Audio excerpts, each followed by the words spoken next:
Mliswa, who was once a member of parliament as an independent member of parliament, obviously through deceiving quite a number of opposition leaders in order to make his way to the parliament as an opposition independent candidate, while he was actually working underground, undercover, to do the dirty work, specifically of Emerson Mnangagwa. He has now been reduced as a paid troll on X, making noise, I think this time around, out of the country, because he knows very, very well that it could be catastrophic, because also his anglers may not be able to defend him in case the day of reckoning becomes the order of the day. He has decided this time around to take on advocate Mahere for actually holding government officials, as well as those who are inclined to the government of Emerson Mnangagwa to account on X. And Temba Mliswa seems to suggest that that should only be done in parliament. How shallow Temba Mliswa can be. Greetings and welcome to your lovely channel, the Hloniphani Global News. If you're watching us for the very first time, please do remember to press the red or black subscribe button so that next time when we beam live, you become the very first one to watch us. So let me read the long essay that Temba Mliswa had to write on Advocate Maher. He says, good morning, Advocate Maher. The many issues you continue to raise on this wild platform are the very issues which you have voted for to raise in Parliament, which is a legitimate platform that facilitates for concrete results towards national development. It shouldn't be the only platform in a democratic society. Platforms should be numerous, not just parliament alone, where you raise issues. It is not only politicians who are supposed to raise issues. It is also up to the citizens. As a citizen, I should also equally raise issues. And if we have a government that is elected by the people, it should actually seek to address those issues. And he goes on to say, however, it seems your politics now amounts only to playing to the public gallery and feasting on the adulation that comes with populism, with no care of concrete results. You betrayed the support of those who sacrificed much for your candidature and dumped your constituency in a petulant manner. Those are the leaders we don't want, weak and undependable. I think Temba Mliswa is lying. I think I should address this before going forward. It should be made clear that Advocate Maher did not resign because she decided just to resign. She resigned because Accusations of Betrayal was planted by Emerson Mnangagwa to lead Citizens Coalition for Change to get rid of Nelson Chamisa. When he successfully did so, Advocate Maher, because of her loyalty to Nelson Chamisa, decided to dump this thing which was now hijacked by Accusations of Betrayal. That is the proper position. She resigned in solidarity. She resigned because she saw that this was a parliament that was going to endorse the extension of the term of Emerson Mnangagwa. As such, she did not want to make her hands dirty politically. Then they go on to say, you get elected and then resign. Why? Because your leader, I've addressed this, due to his own deficiencies, has decided to jump ship. How weak can any leader be more than that? Now you waste your brilliance on a platform where you jostle for attention with anyone that has a smartphone. I think he's equally doing the same thing, but it's wrong when it's done by the other people, flip-flopper of not. But he's not seeking for attention. These are platforms that many people raise issues. In other countries, these platforms lead to arrest of individuals. They lead to actually government acting They get a normal government to act, but in Zimbabwe, you don't expect a kukuraundist, you don't expect Mnangagwa with bootlickers such as Temba Mliswa to listen to you when you raise these issues to these platforms. But it can only shake them, but not to necessarily listen to people, because they were not voted by people. They are not loyal to the people. They don't need anything to the people. They just need to rig. So he says, your politics has lost its focus, just like this message should go straight to Temba Mliswa, and is now all about attacking anything and everything that will get you likes, yet without any practical results, as a parliamentary seat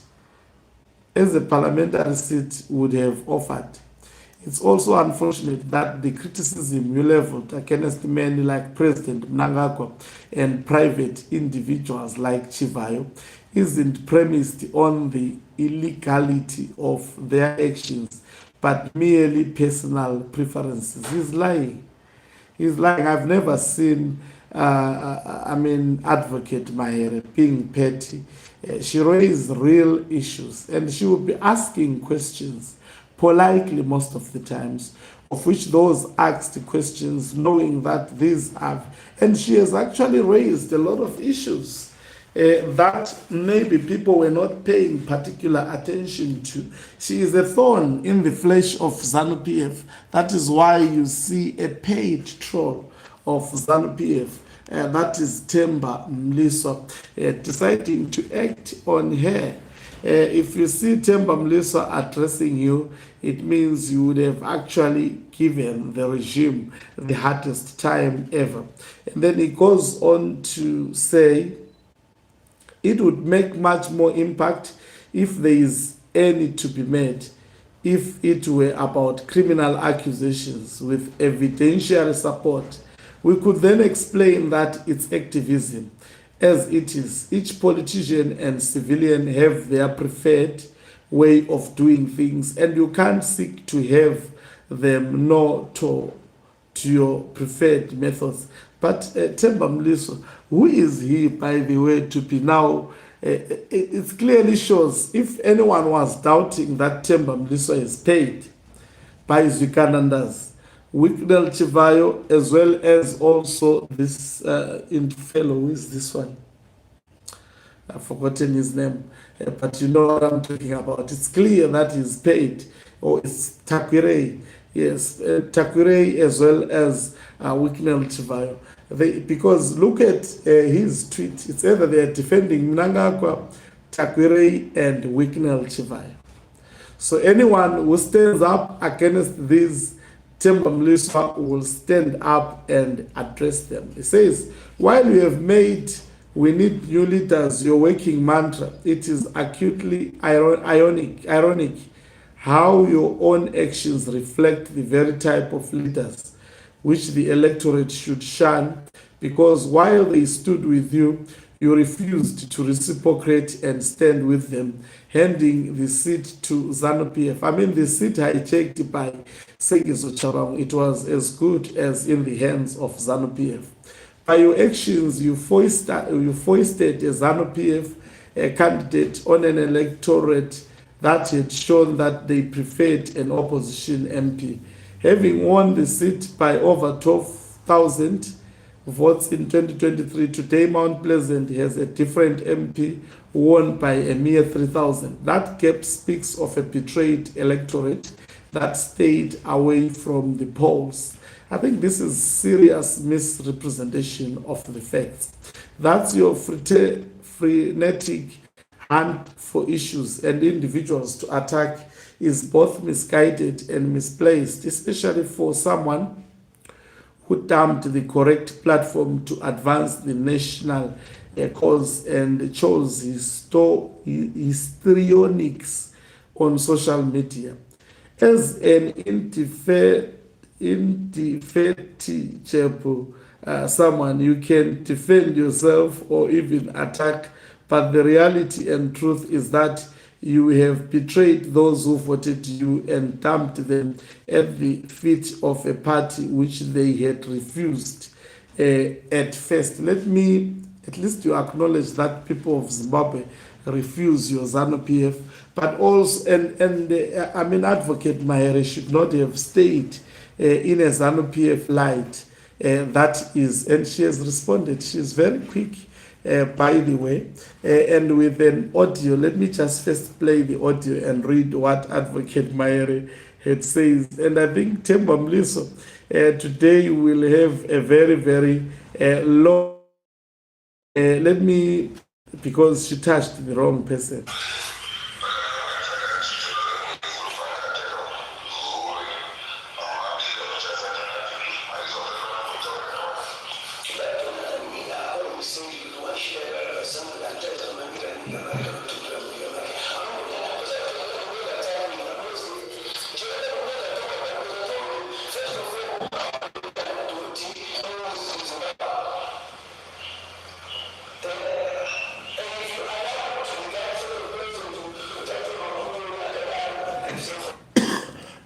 Okay, so let me read what she just wrote. She says, "Good morning at Temba Mliswa." Let me close the volume.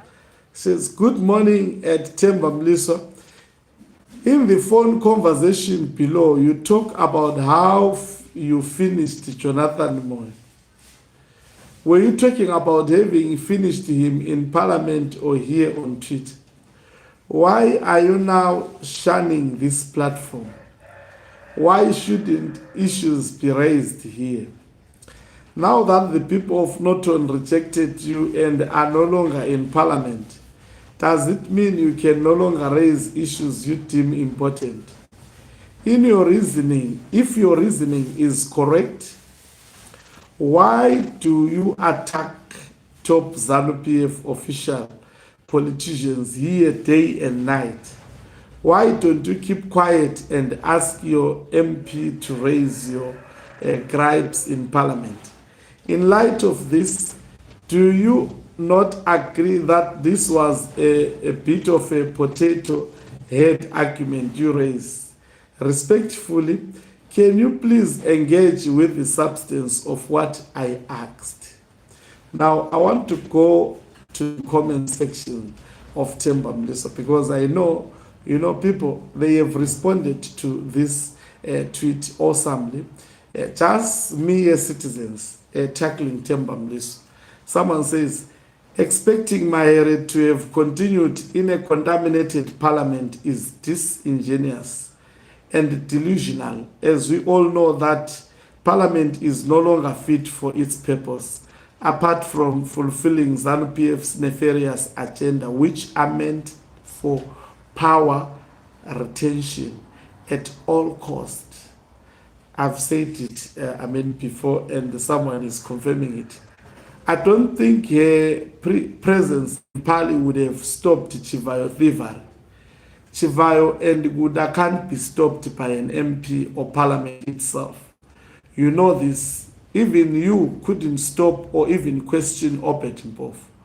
Only a change in head of state can. We have weak institutions as a country. People are tackling him. I wish I can read more. There are MPs in Parliament. What have they achieved so far? Name a people-centered resolution that has been passed in Parliament since elections. Okay, we will watch. What did you achieve as an MP during your time? Besides your hair-pulling contest with Dexter Duna. Someone says, "But she is more visible and authentic than those buried in the captured Parliament. She is actually more effective without those weaponized Parliament rules to suppress her voice. Instead, she has demonstrated the ideal active citizenship that ordinary citizens should mirror." Someone says, "But you also speak about General Chiwenga on this platform. Why can't you report to ZAC or police? What is the purpose of ZAC?" Someone says, if elections are here today against Mahere, do you know that you will not stand the chance? Are you done with Chiwenga now? You are busy attacking Fatsai. You wanted her to stay in poisoned Charles Parliament with useless MPs discussing the 2030 agenda. He captured. It's as if I have read these comments. I did not read. I was just reading them. Now, I'm tempted also to read a few from Fatsai Maher after tackling Temba Mliswa and properly doing so. Someone says, Sapugu only does what benefits him. He is trying to pick an argument because X is the only platform he is left with to be heard. So why can't Fats do the same? Zwinenge zigu koja gunasab. Okay. Someone say, men down, I repeat, men down over. Someone says, Advocate Kana, when my firstborn daughter enrolled for law studies, I wouldn't want her to look up to you. So simple but well articulated. Thank you very much for watching us. If you are watching us for the very first time, please do remember to press the red or black subscribe button so that next time when we beam live, you